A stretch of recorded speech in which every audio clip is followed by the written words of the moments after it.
আজ বাঙালির ২৫শে বৈশাখ, বিশ্বকবি রবীন্দ্রনাথ ঠাকুরের জন্মদিবস। বাঙালি হিসাবে সবাই আমরা গর্বিত তার জন্য। তাই তার একটা ছোট্ট কবিতা, চিত্ত যেথা ভয় শূন্য।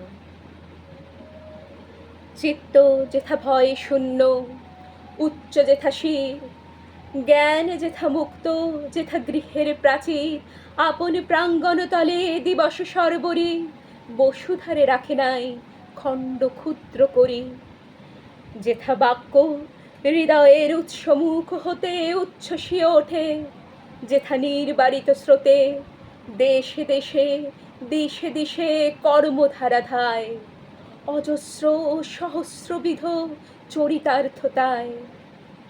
যেথা তুচ্ছ আচারের মরুবালু রাশি, বিচারের স্রোতপথ ফেলে নাই গ্রাসী, পৌরুষেরে করেনি শতধা।